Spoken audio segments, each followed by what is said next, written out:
Hey, welcome back to the Disney Plus Everyday Challenge. And today we have, as part of the Disney Plus Day extravaganza this week, we have another brand new episode, series, movie, short, documentary, whatever, that just premiered on the 8th on Disney Plus Day. And I'm going through them one by one here. So today's, of course, is Obi-Wan, A Jedi's Return. This is the documentary of the behind-the-scenes making of the Disney Plus original series, starring Ewan McGregor and Hayden Christensen and Moses Ingram, and directed by Deborah Chow. And I didn't bring my tablet because I'm not picking random numbers this week. I'm all doing stuff I pre-picked. Anyway, this documentary basically just spends its time talking about me. Yeah, it's an hour. It's an hour long, and they just keep talking about me the whole time because I'm a Star Wars fan. That's, to anybody who knows me, that is probably the first thing they think of when somebody says my name. Oh, Star Wars nerd. Yeah, that's a title I gladly hold. Yeah, whether you're a kind of person who is a fan who just loves to crap on everything because you know better, or you're a fan because you just have a love of these stories, these characters in this universe, and you're willing, like me, you're eager just to jump into the pool and or just land on the planet and watch things happen around you. For many people, it's they're just watching things in a rectangle somewhere, whether it's big or small. For me, it's a VR experience without the goggles. It's when something like this, when something like the Obi-Wan series and the new Andor series that's coming out in 2 weeks. Speaking of which, another new thing that is on Disney Plus as of this week is the special 9-minute sneak preview that I think is the same thing they showed in front of the Rogue One screening the week before. So you can get a neat little 9-minute sneak peek behind the scenes and prep you for the upcoming series. But for me, it's like stepping into a virtual reality thing where I'm no longer just a guy looking at a screen going, oh well, that's a thing that's happening. Well, that's a story that that's my brain doesn't even. That's why I kind of hate calling any of the stuff here I do reviews. It's because I don't see myself as separate from it. I know that seems weird. I know that sounds kind of obsessive, weird. I don't know, but I dip into that world. Whether it's like even playing the Lego Star Wars Skywalker Saga game. Okay, so yeah, it's Lego versions of all of our characters and just silly weird things going on there that aren't canon or anything else. Who cares? It's just fun. I love the realistic worlds and even the just blocky characters, at the same time. But when it comes to this, I also enjoy seeing things where you get to see people showing some enthusiasm for the work that they're doing. I don't mind the veil being pulled back, and I mean, the only thing I probably love more than documentaries about Star Wars or Marvel and things like that, the things that I love that come out of Disney, are the things about the people who create the things like at Disneyland, the Imagineering kind of things, just the craft that goes into making a wig or an animatronic or an entire ride or again a movie, a full-on movie. I believe they filmed a lot of this not far from me here in Los Angeles. The Void is in Los Angeles, and by the way, they make use of the Void a lot in this documentary. Not just like, oh, here's some scenes that we shot, behind the scenes shots, and seeing how the Void works. And they don't spend any time going, oh, the Void is great, that's neat. We've already talked about the Void a lot during The Mandalorian.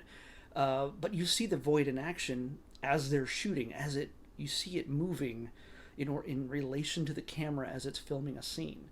A lot of the stuff you figure where it was outside, it was shot inside. Like the scenes with Obi-Wan cutting meat out in the desert on Tatooine outside Anchorhead. Yeah, it's indoors. There's a lot of stuff that's shot outdoors. Obviously, there's stuff you can't just fake.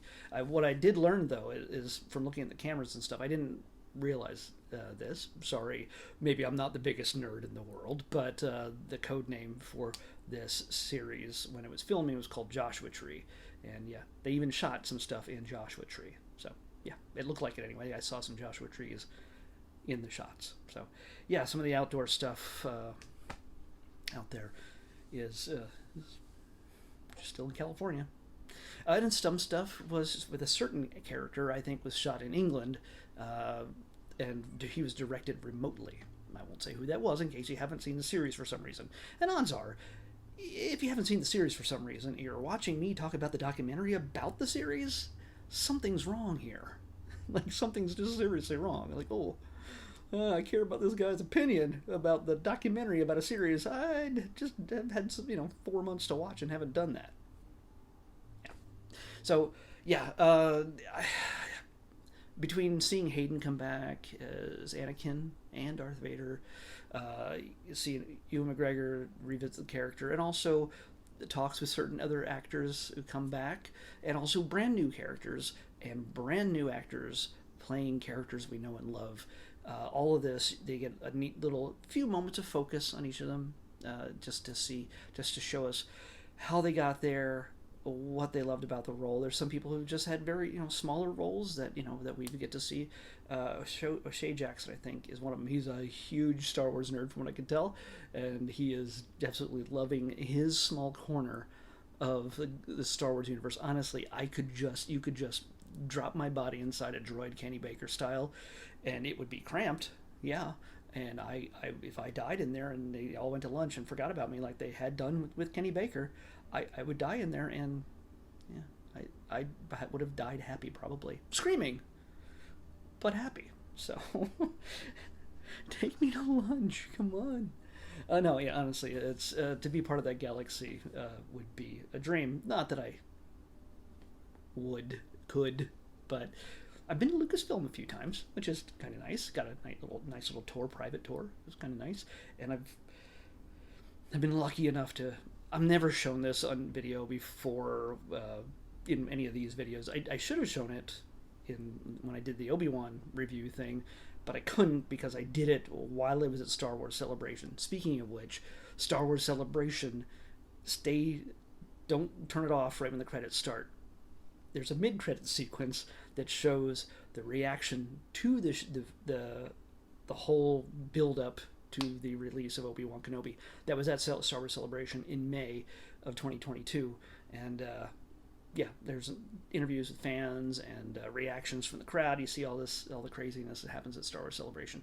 I have a nice relationship with Star Wars Celebration over the years because I got this. Oh, no, this isn't. This is heavy. This is not Ewan McGregor, but this is Obi-Wan Kenobi. Alec Guinness. This is not light. This is a resin bust of Alec Guinness. Weighs about 50 or so pounds. Yeah. Oh, great. Now I'm dirty. Jeez. Anyway, I should have dusted him a little bit better. Anyway, yeah, I won that at Star Wars Celebration many years ago. I was kind of lucky. Very lucky. And the only people in the world who have that are me, the sculptor, Steve Sansweet, and the ultimate Star Wars collector who works for Lucasfilm. I think maybe one other guy, and I think George Lucas. But his is bronze, from what I'm told. So, yeah. Can you tell I'm a little bit of a big Obi-Wan fan? I have a nice little Obi-Wan Star Wars shrine also on display over there. Oh, jeez, I'm going to do it.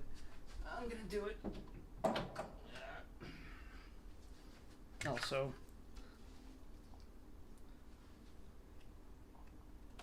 on? No? Come on. There we go. Yeah. Now I'm just showing off. So, yeah. I should have brought this out. I should have brought this out earlier. I didn't even think about it. So, yeah.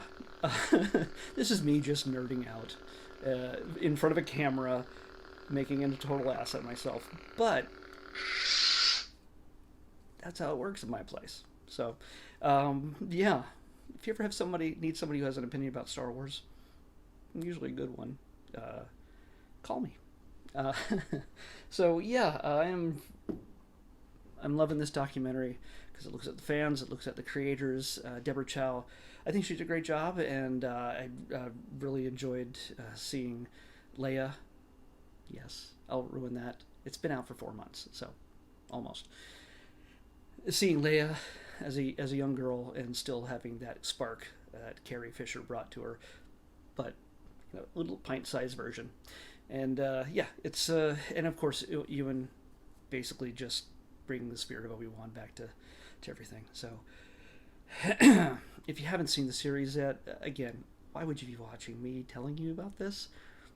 I'd say watch the series first, then watch this. Don't watch this first, because it's going to spoil a lot more than I just did. So, yeah.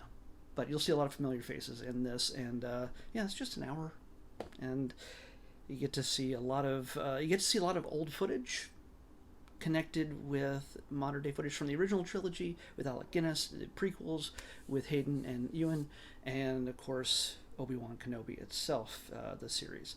Here's hoping for a season 2. Here, we'll see. Anyway, tomorrow, what are you gonna do? Oh, it's a series, but it's a series of shorts from Pixar, is what we're watching next, and that is Cars on the Road. Lightning McQueen and Mater are together, traveling across the country to visit Mater's sister for her wedding. Cars get married, apparently. So, anyway, I'll see you back here tomorrow with Cars on the Road on the Disney Plus Everyday Challenge. I'll see you back here. Bye.